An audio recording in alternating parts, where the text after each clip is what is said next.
What's up, guys? Coming at you with another new player video. There's been an influx of new players coming in with the release of the Arc 5 world, which is super awesome to see. Steam broke like its records for number of people online during the launch or something crazy like that. Whether that's because a lot of people came in or because phones were broken, I don't know. But I wanted to take this time to talk about structure decks, general advice, and which structure decks are, kind of good to go for if you're looking to go for a certain structure deck. This is a lead up to our new player guide, our ultimate new player guide, which should be releasing sometime next week, probably by Thursday at the latest. But I wanted to leave you guys with something, especially for all the new players coming in. Like I said, huge influx of them. I see a lot of noob traps when it comes to the structure decks, and I want to give you guys advice to try and avoid that happening to you. Now, if you're a longtime viewer of this channel, most of this information is stuff I've already said in the past. So this is kind of like a mini re-release, just with the new structure cards added as well. So if you've been around for a while, so a lot of this information probably is not that relevant to you, but it may be a good listen just in case, if you want clarification or if you forgot something, or if you just know a friend that's new to the game. This could be a good video to send them if you want, pretty much. As always, like, comment, subscribe. If you guys like this type of content, the best way of letting us know is by hitting that like, turning on notifications, leaving a comment, letting us know that you like this type of content so we can, better produce it for you. Now, before we get started, general rule of thumb when it comes to these structure decks is if you're not going to purchase 3 of them, most of the time it is not worth purchasing it at all. If there's an exception, I'll bring it up as I talk about kind of the structure decks that are relevant. I'm not going to go to every single structure deck, but definitely I'm going to go through the first couple or so, and then as we get to the older ones, I'll kind of just briefly touch on them. Because a lot of these older ones are, pretty much irrelevant at this point, but definitely some of these newer ones have some level of relevancy that you want to hear about. So yeah, make sure you want to buy 3 of them, and generally speaking, you want to purchase them with real money. You want to try and avoid purchasing them with gems. All these structure decks, you can buy at least 1 copy with gems, but for the most part, because you are guaranteed what comes in the actual box, it's just usually way better to purchase it with real money. You get a discount on your first one, it's $4, and then the following 2 both being $7 USD. So very, very cheap, less than $20 to build a competent deck is really good value, and you get to save your dream tickets, you get to save your gems, and use those gems to basically gamble them away when it comes to main and mini boxes, especially under 50% gem sales and stuff like that. So rule of thumb, if you're going for a structure, use real money. If you don't have real money, it kind of became a meme in my Twitch chat, but I still stand by it. Mow a lawn is kind of the meme. If you can get $20, go babysitting, mow someone's lawn, do a favor for someone. If you're younger and don't have access to a bank account, see if you can do some chores for your parents or something. It really does save you a lot of resources if you just focus on getting the actual money for these structure decks, because that's what they're designed for. They're designed to basically lose Konami money. I definitely think it's well worth it. If you're completely free to play, I'll go over some of these boxes for you, but for the most part, just know you're skipping structure decks. That's just not a thing that you can really partake in, because 1 copy of a structure deck rarely pops off, but we'll go over it for the most part. So starting off with Magician's Arc, we talked about this in the review. As of right now, no real reason to go into this unless you just specifically want to play pendulums. Pendulums aren't really, like, we all knew they're not going to be great from the get-go. That's by design of Konami. They purposely designed it to be bad because they want to release the not so great stuff up first, make money off of it, and then once the hype dies down, then they start releasing powerful stuff. So you don't need to worry about this for now. In the future, we may need like these scale monsters to play Pendulum properly, but until those specific cards come out, or those archetypes come out, you don't have to worry about Magician's Arc. You can do a total pass on this one. Evil Domination, this is the Evil Hero structure deck. This one is a little interesting because if you just watch PDS's video, there's a lot of experimentation that's going on with Evil Hero right now, seeing if they can actually play in the metagame. And it may end up being like a good rogue tier deck or so, but even if it does, the deck lists that I'm seeing are very, very, very expensive. So if we're just talking about literally buy 3 structure deck packs and then never spend money on this game again, it's not really one that I would recommend for people to buy. And then on top of that, the kind of generic staples that you get in here are things like Mass Change can be obtained in other structure decks. So it's not critical to get this one whatsoever. The next one, however, this is, in my opinion, the best purchasable structure deck that you have in terms of what you're getting in terms of value for your money. Gaia is a phenomenal deck if you're willing to put the money to purchase it. It's an amazing deck because yes, fully optimized Gaia is still expensive to get and even more expensive with the new Eccentric card that came out. However, Gaia can be played at multiple levels. It can be played as completely fresh from scratch, new account, free to play style. It can be played on a more, okay, I just bought Gaia, but I'm starting to build up my account, so I have more cards that I can throw in for Gaia, so it's not as useless. It has multiple levels of play, and it can let you, once you fully optimize it, you can even take it to tournaments, which makes it very, very valuable. There's so many cards here that you could just, if you just buy this 3 times over, go purchase, and then you spend your dream tickets, and then you spend your starter gems.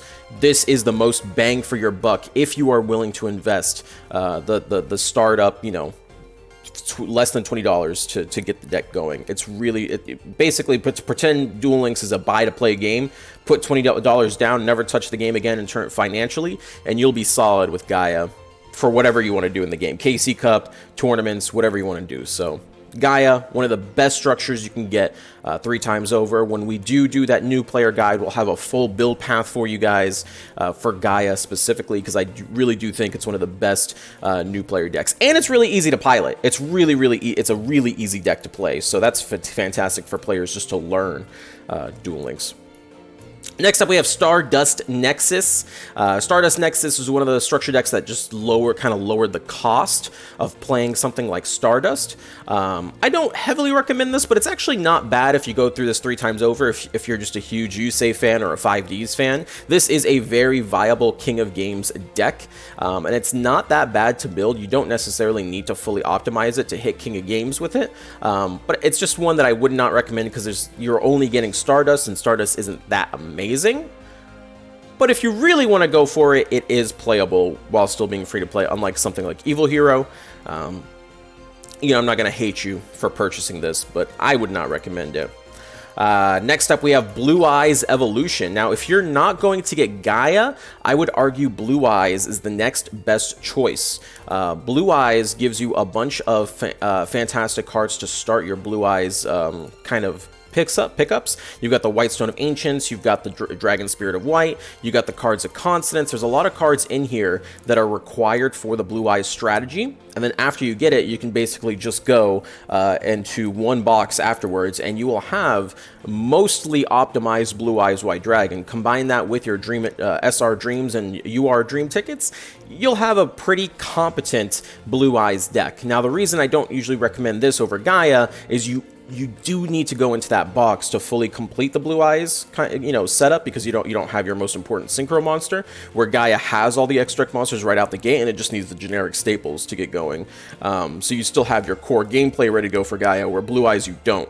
You'll get more of, you get things like Ultimate Providence and Cards of Consonance. You get more of your back row right off the front. But for whatever reason, you don't want to play Gaia, you're a huge anime fan, you're playing the game for nostalgia purposes, Blue Eyes is a viable start path. Not the one that I would recommend, but a lot of people seem to enjoy it, and it is pretty much the second best structure deck you can buy for a new player specifically.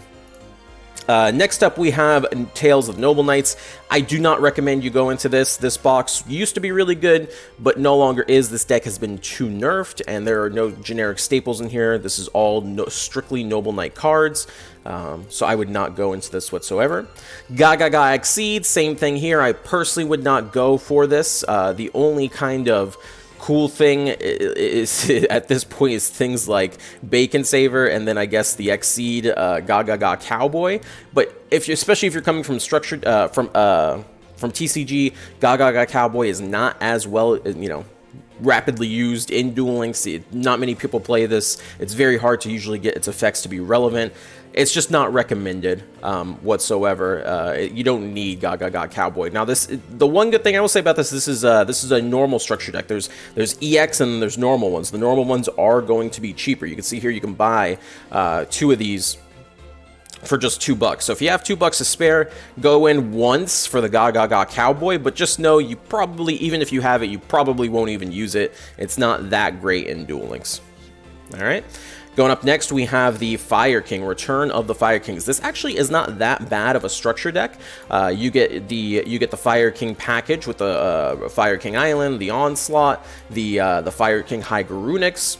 So it's a pretty good setup, but you do still need to go get your Arvadas and other setup to make your Fire King deck, which can be a little expensive. And even then, Fire King isn't really one of the best meta decks. It's more like an anti-meta strategy, and it can be more difficult to play.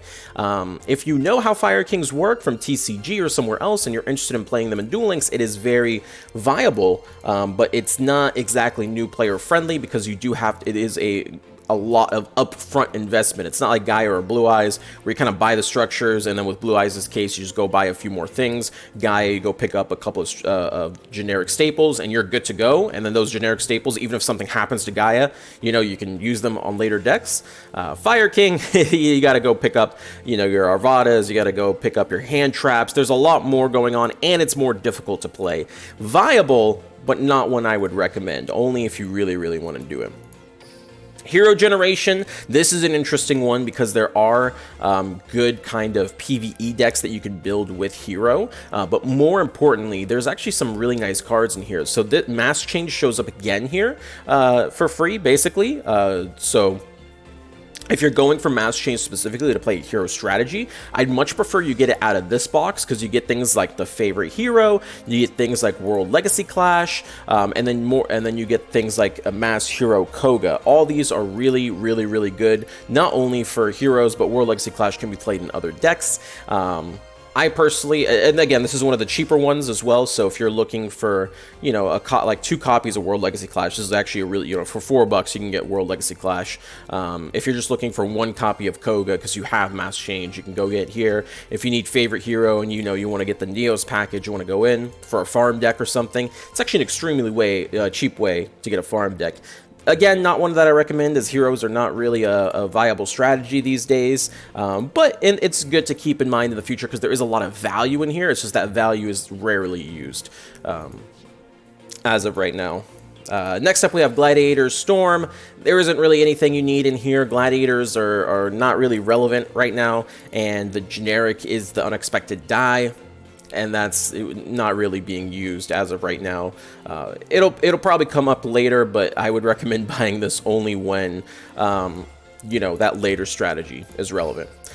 Dragunity Overdrive. Now this one is interesting for reasons that you may not actually think of right away. The Dragunity archetype is not that great, but there's a couple of interesting cards in here, namely Bad Aim, Parallel Twister, and the Ultimate Providence. Ultimate Providence you can get with the Blue Eyes pack, so if that's what you're going for, you should focus on that. And Parallel Twister is used in very, very specific strategies, so it's not super required. But Bad Aim is actually a really, really nice trap card if you are playing a deck that needs traps, but you're still farming your generic trap staples.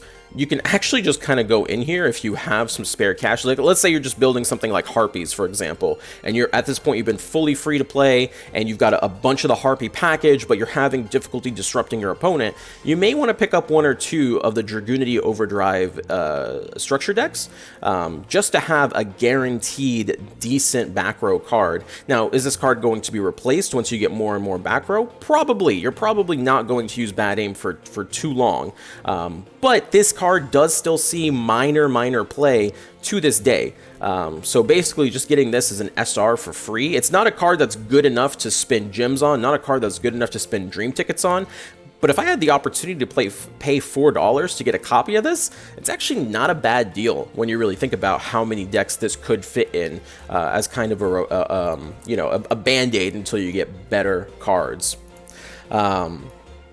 Outside of that, King's Resonance, I don't believe there was anything in here. There's Powerful Rebirth, which could be interesting for some strategies. Same thing with Bad Aim. If you want to play something like Magnets or something, this could be something to look into. The Assault Mode archetype itself just is not good, so I would not recommend it for that. Masters of Chaos, this is the one where Keeper of Dragon Magic came from. This would be amazing if it was unlimited, but unfortunately there's just nothing in here. Otherwise, you get like things like Power of the Guardian, which is just simply not good. Okay, I got a reboot error, so I'll be right back in the recording, I guess. Okay, well that was awkward. We're back now. Konami, please fix your servers. You know how it is. Anyway, Full Metal Desperado, moving right along. Desperado, another one of those strategies that used to be really good, but as of right now, there's no reason to purchase the structure deck. Desperado alone is just not enough to sell the structure deck like he used to be. So if in the future there's a strategy that comes up with Desperado, we'll update the video.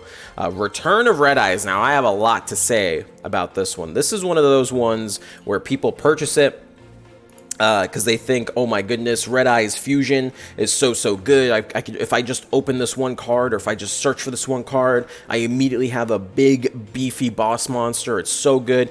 Do not buy the Red Eyes structure deck. This is a common noob trap box that people go into. This is not worth your money. If you're looking for a competent farm deck, there are other free competent farm decks that do the job at the same level, if not a little better than Red Eyes, and this deck is not competitively viable in any way. And even if you wanted to try to make it competitively viable, a lot of its cards are locked behind selection box paywalled cards, so it's just not worth it to try and go for a Red Eyes strategy over like a Gaia or a Blue Eyes strategy in the current metagame.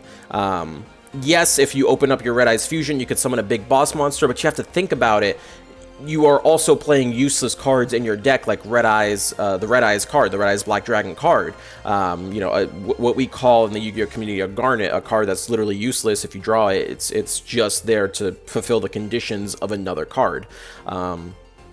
If you want to play big, beefy boss monsters that are untargetable, just play Lunalight or Vindrid instead. You're going to have much more fun. You're going to have much more success over the Red Eyes strategy.